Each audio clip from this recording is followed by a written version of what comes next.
All right, Rick, I appreciate you taking time to meet with me today. It's an honor to sit here and have the conversation. Not every day that we get an opportunity to just get together and learn from one another. So, as a member of this group, I obviously know your background, but I want you to introduce yourself and explain your background, how you got involved in it, what your passion is, and tell us about your business. Okay, sure thing. And thanks, Ryan, for taking the time and asking me to participate in this. Uh, I'll jump ahead and then back. I spent 37 years in the fire service. And so how did that all happen? I had my first ride in a fire engine when I was 3 years old. Been interested in it for an awful long time. The following year, I grew up in New Jersey. The following year, there was a massive fire in a small town down along the Delaware Bay. And as the trucks kept coming by, my dad would take me out to the street. And then after one of those trucks went by, he took me back in the house and gave me his badge. He had been a volunteer fireman there in southern New Jersey. And then my aunt, who lived next door to me, she worked at the International Farmall dealership, and there was a volunteer firefighter there. He was always sending stuff home with her, to give to me, and he was making arrangements for me to come down to the firehouse. And so I just continually had that interest. We'd drive up to Philly. My dad would, if he saw a fire truck, he'd drive by so I could see it, and that sort of thing. Fire siren to go off, we'd always run out to the street to see where they were going. If my dad was home, sometimes we'd follow him. So it just built on that interest. And then where it really started to take more root was, I believe it was 1970 when NBC launched the series Emergency. And, and I was just enthralled with that television show, Johnny and Roy in Los Angeles County, firefighter paramedics. Well, 1972, it was March 9th, 1972 to be specific. I came home and I found my father on the floor. He died from his fifth heart attack.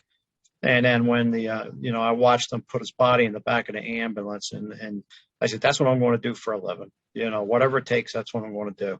Started hanging out down the street at the firehouse. It was a volunteer firehouse, so you could only go when there was a fire or when they're doing drills, that type of thing. So the other thing I wanted to do too was be in the military. And so when I turned 18, I did two things.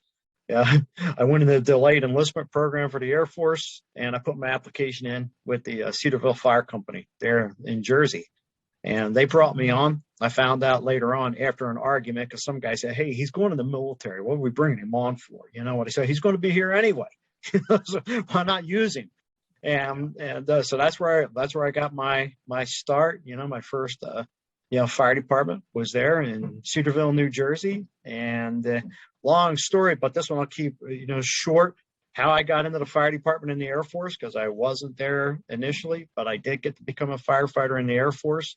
When I went to re-enlist, they were going to send me back to my original career field. I said, no, you're not.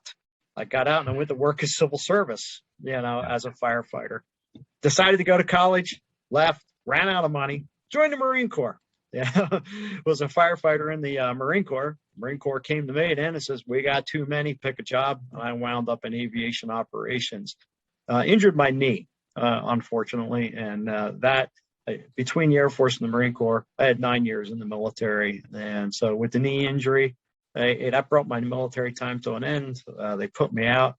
In the meantime, I'd been introduced to who's now my wife. She was working for the city of Loveland here, and they came out. It's like, hey, she's got a job. I had a job offer, and so moved to Loveland. I've been here now. We've been married now for a little over 34 years, and I got on the fire department, spent 30 years on the fire department here in Loveland, and worked my way up through the ranks. And my last 15 years was a battalion chief, shift commander with maybe about 15-month stint as the training chief. So during that time, I've been teaching. I started, teaching classes when I was in the military, and it evolved beyond just fire subject, hazardous materials into, teaching leadership.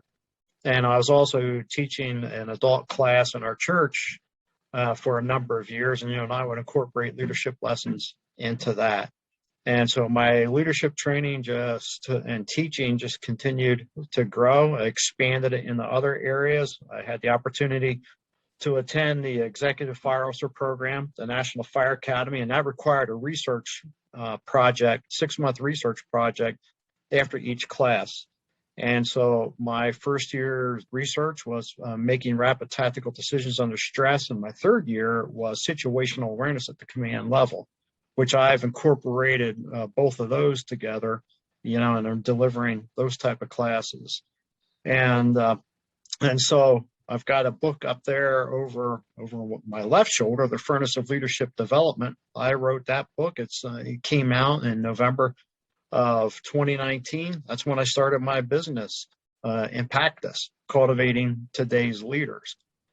As you know, with your background, trying to build a business and work the job at the same time can be extremely difficult, and as a chief officer, we had additional responsibilities placed on us: staff vehicle, radio to take home, fire department telephone, so it was just constantly connected. We had on-call duty, recalls, off-duty meetings, and all that stuff. So we got into April of 2020, and I found out that I was going to be rotated back into the training chief's position.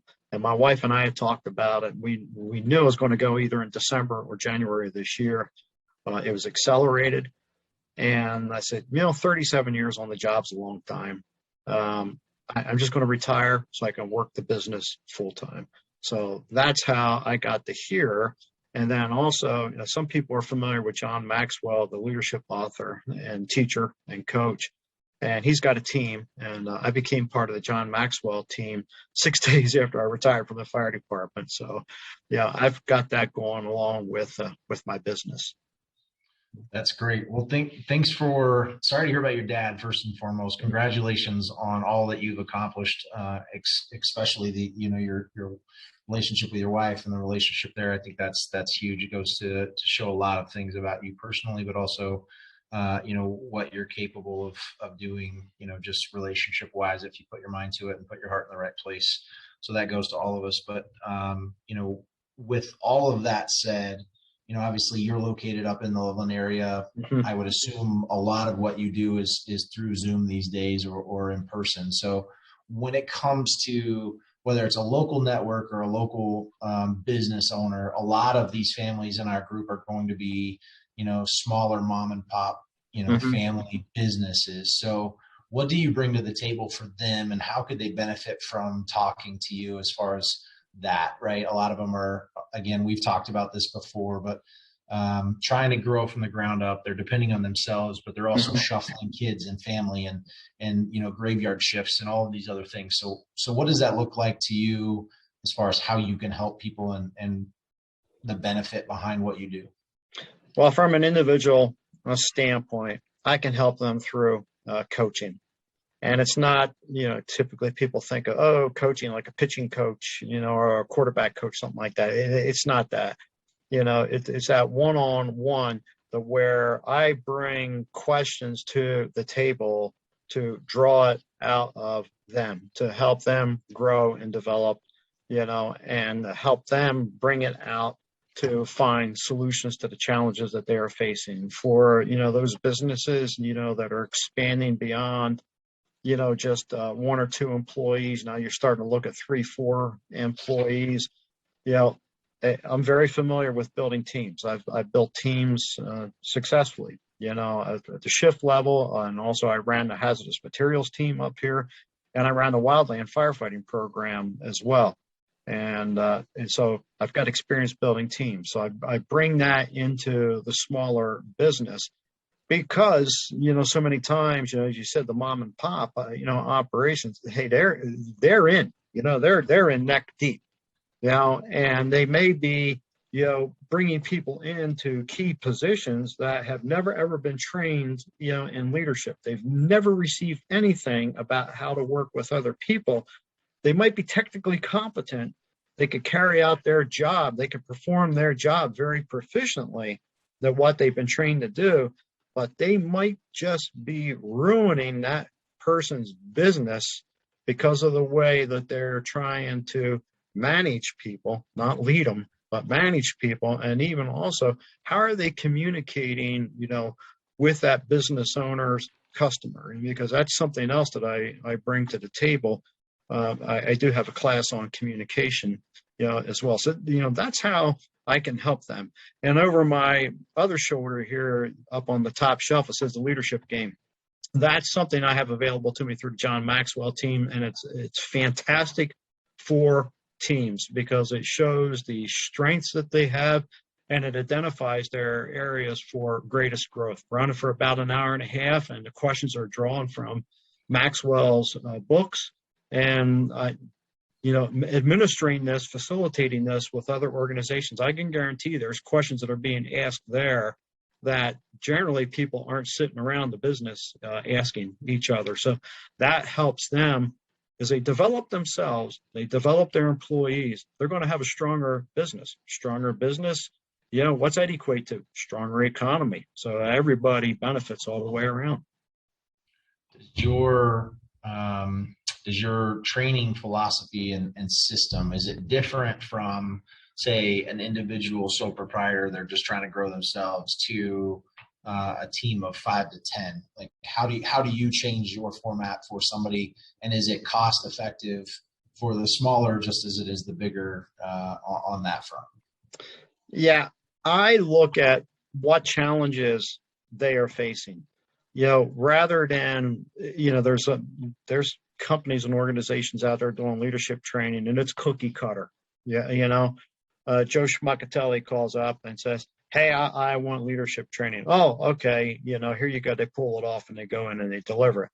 I sit down, with the decision makers ahead of time and ask the questions. What are you facing? What challenges are you being confronted with? And then I take the content that I have, or I can also take the content from the Maxwell team, and then I build it around what they need specifically. I tailor it to them. So that approach stands whether it's a company of 5 people or they got 50 or 500. Is that approach, and in that way they're getting what they need. And it's not, because you've probably been in the same boat that I have. You sit down, they say, hey, you got to go to this class, and 10 minutes into it, you're saying, hey, this is the same thing that they told us the last time that we had to go to a class. And I don't want to waste people's times with that type of stuff. Yeah, so that's awesome. I love the fact that it's custom tailored to the individual business owner. As far as the costs go, is that a negotiation thing for you, or do you have flat fees, or how does that work for them to kind of have an idea of what that looks like for their budget? I know it's going to be more specific than just a blanket number right now, but I'm just trying to get an idea if it's customized or if it's a flat rate or what that looks like. I have my rates for coaching, a rate for, the leadership game, and then rate for, the classes. And so it's going to, now, when we're starting to talk about the classes, coming in, doing a workshop, so forth like that, that's going to be based off of, how long am I going to be there? Or do they want me to come in for an hour and do a lunch and learn, or do they want me in there all day long? And so, that's where those prices are going to start to flex. I will say this, Ryan, there's a lot of people out there that, I think they really charge some extraordinary prices to come in. I believe that there's a segment of society who need this training, especially those entry-level supervisors all the way up to mid-level supervisors, or, people starting a business, entrepreneurs starting a business. They've never had this type of training before. They need it, but they don't get it, either because it's like, I'm too busy. But then when they look at the prices, it's like, I can't afford these people, And so I have a service that I want to provide. I believe to whom much is given, much is required. To whom more is given, more is required. And, I certainly, need to pay the electric bill and so forth like that. But at the same time, hey, even though I'm from Jersey, I don't want to stick people up with a gun and say, hey, give me your money, Yeah, no, for sure. No, that's why I asked the question. I think everybody, as the saying goes, right? Cost is not an issue if there's benefit coming that direction, right? So if you see the value, money's not an issue, right? The money and cost is only an issue if there's no value. And so I just asked the question because I want to make sure that people out there know, right, as they're hearing this, where the benefit might be, and make sure that they understand that it's customizable. Because I agree, I've done other leadership calls. I've had other, conversations like this one with other, leadership coaches and business coaches, and some of the costs are, they're inflated. They're way up there, and that prohibits a lot of people from willingly sitting down and trying to get better. There's a prohibitive element there. Well, I appreciate your time introducing yourself. It was great to get to know you. I'm sure everybody else will enjoy hearing your story as well. Let us know, how can we contact you? How can we find more information on you? I know once we get this post put together, once I put that out on the system, I will put your link on there. I encourage you to go on once it's posted. I'll tag you to it. Go in and add anything in the comments as far as phone number, email, whatever as well. Okay. But while people are listening, if there's, is there a website? Is there an email specifically that you want people to jot down while they're watching this? Yes. My website is www.impactus, that's IM as in Mike, impactusleadership.com. And on there is a button that they can click to reach out to me, or, they can also directly send me an email, info@impactusleadership.com. And for those who are interested in my book, it's available on Amazon, or if somebody wants a signed autographed copy, they can access that through my website. Awesome. I appreciate that, Rick. Anything exciting coming up, anything the group can do to support you outside of, obviously reaching out to you and hiring you for service, but is there anything that is going on for you and your business that people can get excited about for you and try and help you out with? Yeah, I'm planning right now, what the end of the year is looking like, and then coming into 2021. And, so I'm looking at, doing more Facebook Lives, on leadership. I post a weekly blog, on leadership. And then also I do a short video, approximately 60 to 90 seconds max on leadership. But as we go into the new year, I want to just start doing some short Facebook Lives on leadership, so, people can walk away, with lessons, and, it'd be great, and get people to tune in to that. Yeah, for sure. I would encourage you to post those, every once in a while to this group. Let people know who you are, and take advantage of this network and let us grow together. So you can go ahead and stop recording now, and